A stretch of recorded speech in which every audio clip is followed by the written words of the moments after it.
നമ്മുടെ കർത്താവും രക്ഷിതാവുമായ യേശുക്രിസ്തുവിൻ്റെ ധന്യമായ നാമത്തിൽ എല്ലാ പ്രിയപ്പെട്ടവർക്കും സ്നേഹവന്ദനങ്ങൾ. ഓരോ ഉത്സവവേളയിലും, അതായത് ഓണം, ക്രിസ്തുമസ്, ബക്രീദ്, വിഷു തുടങ്ങിയ ഓരോ ഉത്സവകാലത്തും വ്യാപാരികൾ ഭാഗ്യസമ്മാനങ്ങൾ പ്രഖ്യാപിക്കാറുണ്ട്. അത് അവരുടെ ബിസിനസ് വർദ്ധിപ്പിക്കാനുള്ള തന്ത്രമാണെന്ന് എല്ലാവർക്കും അറിയാം.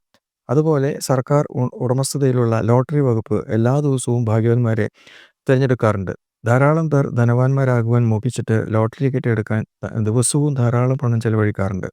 ലോട്ടറി ടിക്കറ്റ് വിൽക്കുന്നവരെക്കുറിച്ച് ഭാഗ്യം വിൽക്കുന്ന ഭാഗ്യമില്ലാത്തവർ എന്നാണ് പറയാറുള്ളത്. ഭാഗ്യവാന്മാരെക്കുറിച്ച് ഏറ്റവും അധികം പ്രതിപാദിച്ചിട്ടുള്ളത് വിശുദ്ധ ബൈബിളാണ്. സങ്കീർത്തനങ്ങളിലും സദൃശവാക്യങ്ങളിലുമാണ് ഇത്തരത്തിലുള്ള പരാമർശങ്ങൾ നമുക്ക് കാണാൻ സാധിക്കുന്നത്. കർത്താവിനെ ഭയപ്പെട്ട് അവിടുത്തെ വഴികളിൽ നടക്കുന്ന ഏവനും ഭാഗ്യവാൻ. തുടർന്ന് അവരുടെ കുടുംബം ഏറ്റവും അനുഗ്രഹിക്കപ്പെട്ടതായിരിക്കും എന്ന് എഴുതിയിരിക്കുന്നു. സങ്കീർത്തനങ്ങൾ 126 അധ്യായമാണ് ഇവിടെ ഞാൻ പ്രസ്താവിച്ചത്. ഇവിടെ പറഞ്ഞിരിക്കുന്ന ഭാഗ്യവാൻ ലോട്ടറി അടിച്ച ഭാഗ്യവാനല്ല, അനുഗ്രഹിക്കപ്പെട്ടവൻ എന്ന ആശയമാണ് ഇവിടെ പറഞ്ഞിട്ടുള്ളത്. ദൈവഭക്തനായ പുരുഷൻ ഇങ്ങനെ അനുഗ്രഹിക്കപ്പെട്ടവൻ ആകും. സങ്കീർത്തനങ്ങൾ 128:4. മറ്റൊരു സങ്കീർത്തനത്തിൽ എഴുതിയിരിക്കുന്നത് ലംഘനം ക്ഷമിച്ചും പാപം മറച്ചും കിട്ടിയവൻ ഭാഗ്യവാൻ അഥവാ അനുഗ്രഹിക്കപ്പെട്ടവൻ എന്നാണ്.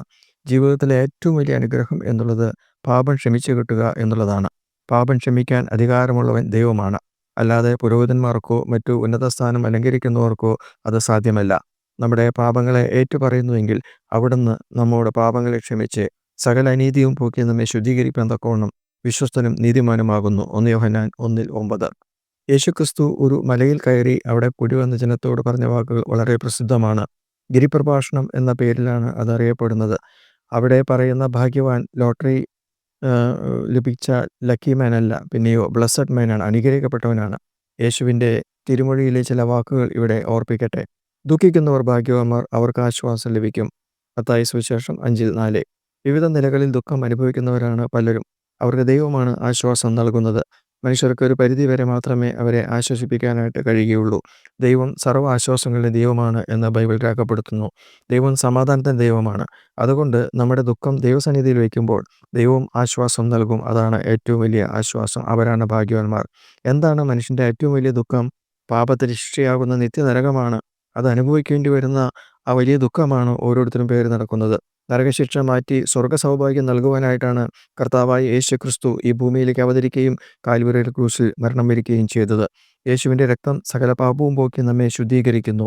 ഈ യേശുക്രിസ്തുവിൽ അഭയം തേടിയാൽ ശിക്ഷാവധി നീക്കപ്പെടും, നിത്യജീവൻ്റെ ഉടമയായി തീരും. അതല്ലേ ഏറ്റവും വലിയ ആശ്വാസം.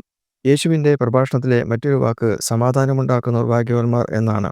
അവർ ദൈവത്തിൻ്റെ പുത്രന്മാർ എന്ന് വിളിക്കപ്പെടും. മത്തായി സുവിശേഷം 5:9. ഇന്ന് ലോകത്തിൽ ഒരിടത്തും സമാധാന അന്തരീക്ഷമില്ല. വിദ്വേഷവും അക്രമങ്ങളും ജാതിയുടെയും മതത്തിൻ്റെയും പേരുള്ള സംഘടനകളുമാണ് കാണാൻ കഴിയുന്നത്.